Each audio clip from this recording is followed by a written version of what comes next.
Hey guys, this is Bill Combs. And Jeff Newton. And this is the Flashbang Creative Podcast.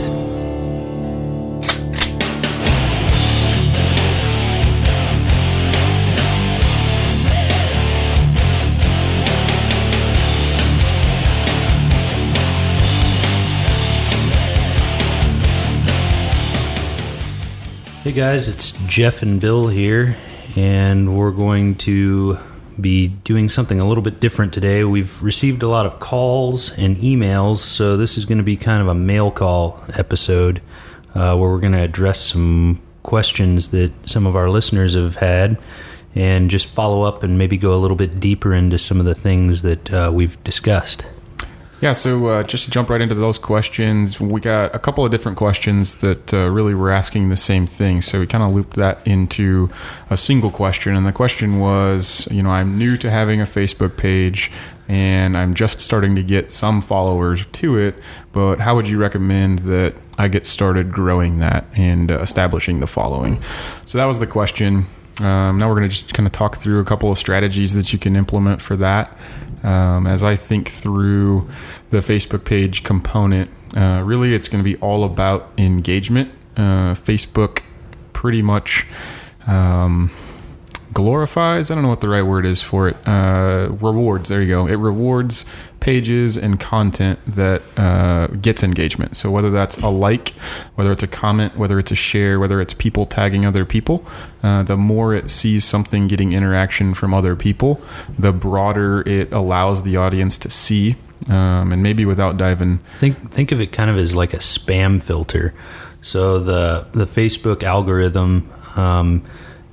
it basically is sorting for relevancy, and anybody can post anything on Facebook. It can be crap, it can be really good material, but if Facebook sees people engaging in it, it basically automatically says, okay, this is legit, this is getting a buzz, people like it, we're going to push it higher in the feed. So it's kind of a filter. Yeah, and the other nice part about the engagement piece and the reward you get for it, which is exposure and audience, I can't even remember the word they use off the top of my head now, but impressions. Impressions is the word they use. So you get more impressions, which basically means you have more eyeballs on the content. And the way to do that is, again, structure it in kind of a contest fashion. So if you have something that you're going to post, let's go back to, you're going to give away that free shirt, or maybe you're going to give away that last seat to the course that you never sell anyway, turn that into a raffle, or, be loose with the term raffle so you don't get into any legal issues, but, give it into a give it away. There you go. Raffle is a word you want to avoid legally.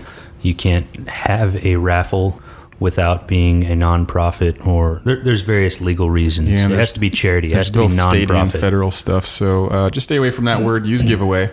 And again, keep it as a lively contest that gets people interacted with it. So the things you want to ask for is to like it, to share it, to comment on it, and then probably most importantly, to tag somebody that they know would also be interested in it, so that you can really blast that spider web out there quickly. Another good hint with kind of the way that Facebook has shifted in the past, couple years or so, they've made it to where certain content doesn't carry over when somebody likes or shares. It's basically because Facebook wants to capitalize. They want to monetize any advertising. So what we recommend is... really the easiest would be take a picture. Let's say we're giving away a seat in a class. So take a picture out on the range one day with people standing on the line or shooting or whatever. And then you can upload that into what's called a meme generator, M-E-M-E generator. Type that into Google. And it's basically a website that allows you to upload the image. Super easy. It's not complicated, I promise. I can do it. And then on top of that image, it allows you to add text. So from there, you could put, whatever you want the headline to be, free CCW, your chance to win a free CCW course or something like that. I don't know, whatever you want, something attention getting. And the reason why you want to do that and embed that text over the image is because that image will carry over on different people's pages. So as somebody likes this item or shares are golden. You really want people to share. It goes into their feed. It carries over. So it carries over onto their Facebook page, and then their friends and people within their network see it, and then they're going to do it again and again and again. It's a snowball effect. Yeah, and the one thing to remember in most cases, the gun community is associated with the gun community. In other words, gun guys are gun guys, gun gals are gun gals. So if you can get those individuals to be resharing it and posting it on their own timelines, then their peers who probably like firearms as well will also see it. One quick thing I was going to add on the Facebook picture piece, they've really been cracking down on the amount of text you can have represented on a picture. They really only want text to be 10% of your image. So don't overlay the text over the entire image. Make sure that you're trying to get as close to, roughly 10%. So stick with a couple of words and make them the attention grabbing just long enough to snatch their eyeballs and have them read your actual post content. And we won't dive into video, but video is also traditionally higher converting. It snatches eyeballs quicker with the autoplay feature. So anyway, those would probably be our initial really broad, generally applicable for anyone recommendations. It's really going to help you increase your followers, which is, people who see what you're posting. Yeah, I don't know if we even said that. So along with the like, comment, share, ask for them to follow your page. That way, if they're not already following you, putting the requirement of follower in there, following your page rather, will increase the number of likes and follows you have, which is what you want. And just to be clear, when somebody follows your page, that just means that anytime you post something, it will have the opportunity to show up in their feed. Otherwise, you can be friends with someone on Facebook, but ignore them because they're always posting things you don't care about. I tend to unfollow people. Yeah. Let's go on to number 2. And again, we received about 6 really common questions, so we kind of lumped them into a general, question, for each category. So number 2, we talked about creating an experience for your students after they register for your course, but before the class. And I guess I wasn't too clear, or we weren't too clear about why that would be good. How does that benefit you? Well, here's what I would do. This is the easiest way to do it. I would take my phone, my smartphone, and I would record a YouTube video of you, the instructor, basically giving them an overview of what the general requirements are for the course. Give them a quick, rundown like you would anybody in your course, of what kind of equipment is required versus what is recommended. And that could be recommended would be something like sunscreen or a hat or, something like that, a shooting mat, depending on the type of environment. Now, the reason why you want to do this is, it drives traffic to your new YouTube channel, but B, what you can do then is instruct them in the video, at the end of your video, to click the links in the video description, which would lead over to, say, your Facebook page or your Instagram page. Or your website. Or your website, definitely your website. And what you want them to do is get them to follow you. So you want them to automatically go to your business Facebook page and like and follow you. And the reason why that's important is after the course is over, what I would do is I would take notes of all the students when they come in. I'd write down Jerry's the guy in the orange hat.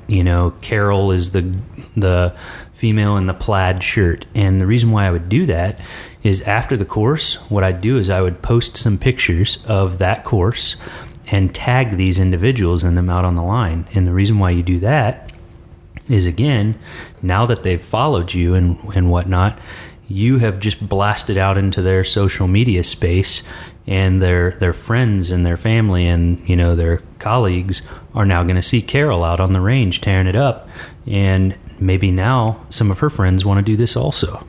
Yeah, just go grab a blanket template for using someone's likeness on the internet as a consent form, and let them know up front, at the beginning of the class, that that's something you intended to do. Have them sign it, and then you're good to go. And finding those templates is super easy. Google Docs has them. You can Google, a consent form very easily, and it's very good business practice. It will drive traffic. Yeah. That's probably pretty good on that question. I mean, we could probably come up with more specifics if we had a given scenario, but yeah, it's all about extending your reach, basically. Yeah. And it's a feel good. Now these people see themselves, and they're going to like that. I guess one thing I maybe could have said at the very beginning of all these questions, it really goes back to that mindset shift change that we had talked about a couple of episodes ago, and it's kind of a common theme throughout a lot of our what we talk about. But it's you have to drop the notion of customer. How do I get customer? How do I get client? And you just have to start embedding the word relationship in your head instead. So in today's world, in today's economy, people are far more interested in a thriving relationship and kind of creating that ongoing relationship versus more of that transactional based engagement, meaning, if you can happen to address them by first name, it's going to go significantly further. If you can bring them what's relevant to them, especially ahead of time, and all of these things, right? It's getting into their space, it's getting into their world, not in a creeper sort of way, but having them become a part of your community, and then it's more of a two-way street, and it just drives the relationship piece, which is really a common theme in all the things we're going to answer today. So just wanted to make that point, since try to be on a first-name basis with them. Then you're going to earn their business. Or anytime they hear someone talk about something that might be within your sphere, a course or wanting some education, they're going to drop your name because you have a relationship, as opposed to, I went to this one guy's course once. Yeah. Hey, that kind of overlapped on question number 3, Jeff, which is, we kind of lumped that up as to, do you have any tips on how to grow your following on a newly created social media account? Yeah, maybe so I'll get a little more targeted on this one. Thinking back to our past podcast, I think where I would go with that would be where we talked about having some branded content, right? Because you're creating the name, you want to differentiate yourself, whether that be an awesome business card that's not a standard paper business card, or if it's a t-shirt or not a bumper sticker, but any of those kinds of koozie. Yeah, everyone loves koozies, and they're cheap, and they are cheap. Morale patches, I think, are another big thing, it seems like. But anyway, not diving too deep there. Because you're going to be giving them away, turn it into a contest or a game or some sort of incentive, right? It's going to drive the actual engagement during the class, which is good, because then it's more participation. People are going to feel like they got more out of the same class you were teaching regardless. And the other piece then is it turns it into that competitive component, and you'll get better results, and more importantly, you'll have turned it into a story and an experience for them to have something better to turn around and spread the word with, because word of mouth is still the best marketing, period. It's the most influential. So that would probably be how I drive that. Just think in the back of your mind, almost challenge yourself with that question. What do you do? What's your curriculum structured like? How are you handling it? And can you introduce 1 or 2 or 3 types of rewards or awards or giveaways for the competition or game that you kind of create out of the class that you're there? I mean, you're all kind of committing to be together for 4 hours for a 4-hour class, or 8 hours or whatnot. So almost using that as an icebreaker up front, you'll notice kind of changes the undertone of the entire class. Well, and to get back to how to gain more traction on your social media account, especially a new one. Well, I think that most of our instructor relationships that we have, they at least have a couple hundred former, past students. There you go, right there. You have a list. You've got, something you can reach back on and fire out a mass email to them. and say, hey, we're now on Facebook or now on Instagram, or follow us on YouTube, and re-engage them. That's a way to get back into their lives a little bit, and sort of remind them of their past relationship with you. And then also get them to like and follow you on social media, and bam, now you're in their feed as well as all of their other friends and family and whatnot. So and give them a reason to come follow you on your other places. And and that's leading into some of our next questions on how we can give some incentive to get people hyped about following you and whatnot. But let's move down the list here. Which one are we on now, Jeff? Probably question 4. Okay. The summary of question 4. Okay, yeah. So this kind of overlaps. Again, we're talking about giveaways. This says, use your shirts as giveaways in class. Create a game or competition out of it. So think of a shirt as mobile marketing, or a hat, or whatever. This is just we say shirt because this was addressed in the emails. People were talking about how they have T-shirts, but they have trouble getting rid of them. Is it even worth it? Well, yes, it's worth it. I mean, basically, mark your courses up a little bit so that the sum of everybody in your course equals one free T-shirt in your pocket, which then you give away. So you're basically recycling those dollars earned that wouldn't be there, even if it is marking up your course $5, so that you can afford that T-shirt or that widget to give away. But like Jeff had mentioned a few minutes ago about creating competition, instead of keeping the course, very structured and regimented and by the book, have some fun with it. Once everybody's comfortable with one another and you create a safe environment, have some scoring or something like that. Have a little fun on the range with either accuracy. Make it fun. Don't make it a rivalry. Don't have any of your students putting other students down who aren't shooting as well.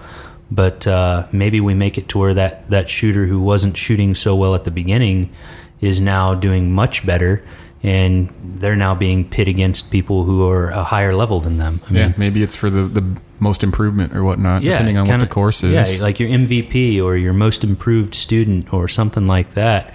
That's who I would give a shirt away to. What I would do is I would give a shirt away to the person who is least likely to have a bunch of other gun-related, or tactical brands or anything like that clothing in their wardrobe, where when they walk out the door with that on Monday, their friends or family or whatever are going to notice a change. Like, whoa, whose shirt are you wearing right now? What have you been up to? It's almost like a concert T-shirt. People always wear those on a Monday, and people at work ask, oh, I didn't know you went to the Skynyrd concert. Yeah, right. I think that's probably good for that one, and we've kind of bled into that one over the course of the other answers, but that's all right. So, again, highest accuracy, most improvement, who had the highest test score, maybe who asked the best question from your opinion that you hadn't gotten before in a different class or something like that.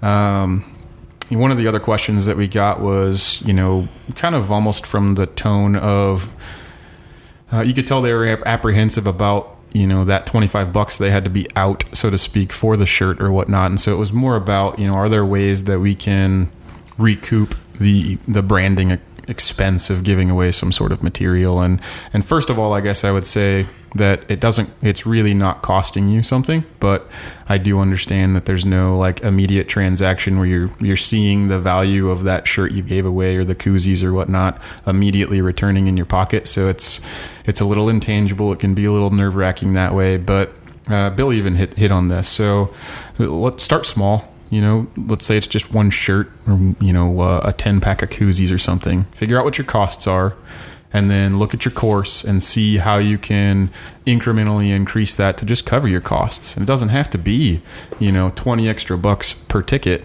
or per student. It could just be, maybe it's an extra $2 or $5 per seat.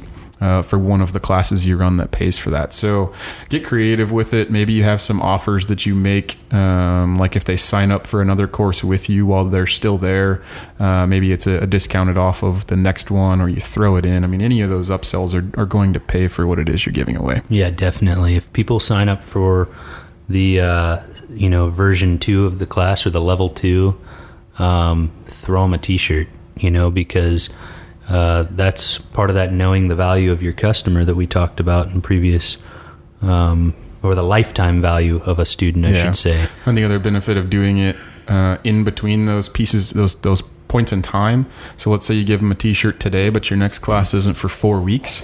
Well, guess what? They're going to wear that shirt every Saturday for the next 3 Saturdays before they show up at your course on the 4th Saturday. And how many people do you think they're going to talk about and tell, oh yeah, I went to this deal, I won this shirt, I got this and that, this guy was great, this gal was fantastic, they really, opened my eyes to this or that, so much so that I'm going back and I'm already scheduled for the next one.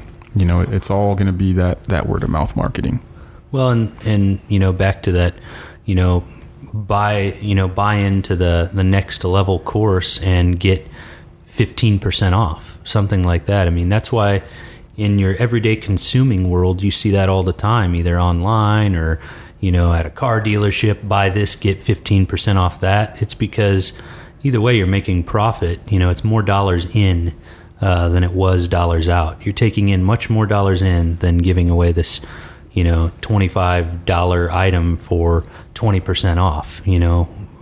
You got to look at the numbers, run the numbers. It's simple. Yeah. One of the other things that an instructor we've worked with several times in the past does, again, just for the CCW course, because that in most cases is the loss leader for many of the instructors we work with. But this one in particular, kind of in the benefits of going through a CCW with them is, as long as your permit is still active, you can come back to their CCW course anytime you want in the future for free. And again, shooting is a deteriorating skill. In a lot of ways, someone might enjoy just coming back to you, 6 months down the road, a month down the road or whatnot. In some instances, it might just be because they can get back on the range for an extra 50 shots or whatnot. But you have to know that anytime you get that individual back in front of you, you're back up on stage. You're giving them the presentation. You're building the relationship. You are giving yourself an opportunity to understand and maintain that individual, again, from a lifetime value of the customer standpoint. So that might be something you do. It might not. Depends on how you run it. And from what that individual had told us is that individual, yes, he comes for free, but those individuals that come for free usually don't come alone. Right. They bring a friend or a family member who they're trying to introduce into the firearms community, and that's your opportunity to capitalize on that individual. Right. It's the trickle-down effect. So you have to look at some of these strategies. It's kind of a shell game, but just because you're letting someone sit in a class, you're not out any dollars. You're already there. Your time is already allocated. Yeah, the other piece of that I remember too is the instructor indicated that even though that person might be a repeat a couple of different times through the CCW course, he has seen the students also then take like basic handgun or intermediate handgun kind of in between. And the CCW is more of just kind of that steady piece to get them. It's the gateway drug. Yeah, exactly. So that's another idea we had. One of the other thoughts that we've seen successful for folks is offering kind of a buddy pass. People love to shoot in general, but they're traditionally more comfortable when they're shooting with someone they know. So, maybe the buddy pass is some sort of discount, 50% off or something for that second person. Again, you have to think of these as going way back, not way back, but several episodes ago, we talked about treating it like a business, understanding your costs, understanding your margins, knowing what you want to make and what's worth your time. Is having the extra student show up for half price still better than not having filled that seat at all? So let's say it's $100 course, is the extra $50 is an extra $50. So figure out how you might think that a buddy pass or a frequent fire card or something like that might work well for you. But and that's kind of getting into the question number 6. And it's kind of funny because the questions we've received, which by the way, keep reaching out to us, guys. We'll kind of plug that at the end of where you can get a hold of us. But we've gotten a lot of good questions and had several great conversations with individuals all over the country over the past couple weeks now. Yeah, absolutely. And I think most of our conversations are usually an hour plus, just because we're all about that relationship. We want to talk to you guys and learn what's working and maybe what we could change to help you guys out. Yeah, in a lot of ways, we kind of forget what we already know we don't know, or what we've forgotten, or how to apply it. So the more specifics you guys fire at us gives us a great example or a great platform to just pick that as a specific scenario and dive deep with it for you. So and there's many levels of people we're talking to in this audience. Some people are just not as proficient on the computer. So, starting up these social media accounts was a stretch. So we're happy to help people through that as well. So occasionally, this is a crawl, walk, run, podcast. We're going to get into, after we build on the basis and build a foundation and start teaching best practices, we'll work into some real strategy and be, dropping some really nice content out there to help you guys. But anyways, I digress. We're on question number 6, which was the last question we really came in with. And again, this is really the question behind the question. We paraphrased it back. It is, you want me to give away something? Everyone was they thought it was absurd, or they couldn't afford it. And each individual we talked to walked away from that conversation seeing the light. And I would say yes. And as a matter of fact, I'm going to even double down on it. And I think that every one of you out there right now, when you have a course, you should have a giveaway for one seat in that class every single time. And what I would do with that is I would do a like, share, follow campaign, or like, share, and tag a friend campaign on social media, mainly Facebook. And the reason why is, yes, you're giving away that seat, but no, it's not any dollars out of pocket. It is an imaginary seat. It is a seat that would not have existed. If you have a course with 20 seats, well, now you got 21 bodies in that class, but one of those bodies is now a walking advertisement who is grinning ear to ear because they just won something. They're going to be talking about it.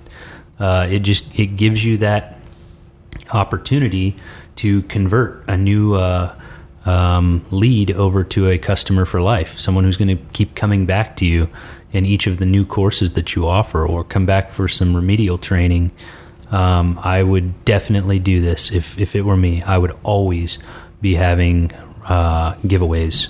Yeah, as you were talking about that, I don't want to throw this into this episode. Maybe we'll do an entire episode on orchestrating referrals, but I couldn't help but think of ultimately what would occur after you gave that shirt away, or whatever it is. We're just going to keep using shirt as the example, to that person who won it before the class. Not only are they a raving fan and super stoked that they won something and got it for free, and then they're excited about it because it's actually something that they're interested in, but you can, deliver the shirt in class and then make a mention of it. Hey, just if you don't mind, jump on that Facebook page and leave me a review or whatnot. Rate the page and give the class a review. And every review you get is additional social proof, which is one of the psychology modalities that I guess we could spend another podcast on.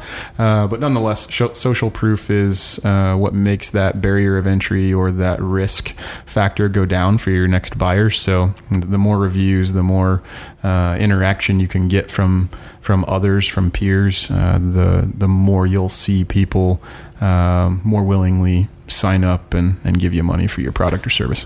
Well, and I would like to, we're running out of time here. We're at 29 minutes, but I would like to, just throw in there. I had an awesome conversation with a female instructor last night, and I'm not going to name her name. I don't have permission to do that, but it was an amazing conversation. She is a veteran instructor. Many of the biggest names out there she's studied under. And, what we kind of both agreed on and what Jeff and I have always, kind of known is that you need to get females into this realm. And, I had kind of talked to this instructor about, having couples nights. And, seriously, only charge one seat and have couples, husband and wife, girlfriend, boyfriend, whatever, boyfriend, who cares? Get those bodies in your class.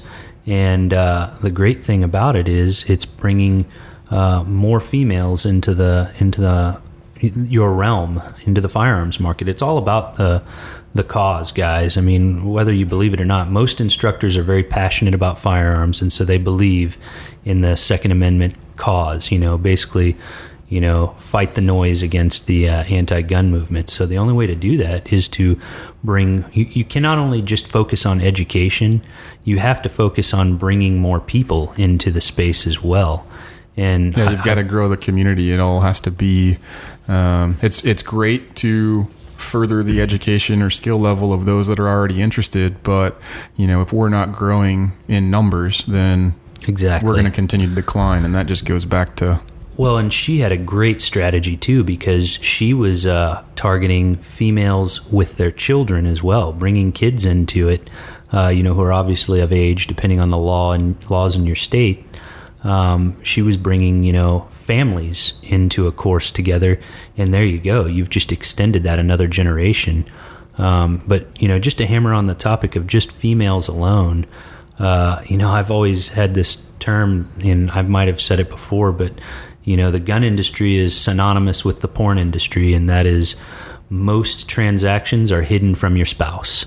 Most guns are bought without the wife knowing that it was purchased, and same could go with training, because they don't value that item or those skill sets. And why not bring your spouse into this game?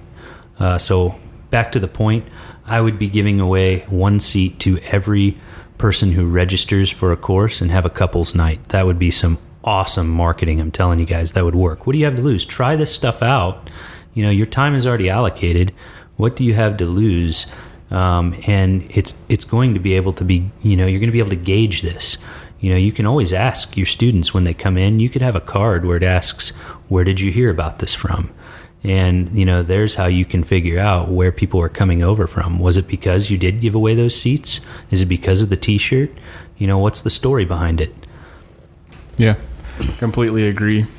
So on that, we ran this one a little bit long, but again, hopefully it was all valuable since it was questions from the audience. We really appreciated it. We had a blast, in the last week or so, just taking those calls and interacting with folks. So we will post up where you can submit that stuff, where you can find our community and everything else here at the end, as well as in the show notes. All right, everybody. Thank you. Thanks. To find out more, you can find us on Facebook at Flashbang Creative, or you can visit us on our website at flashbangcreative.us.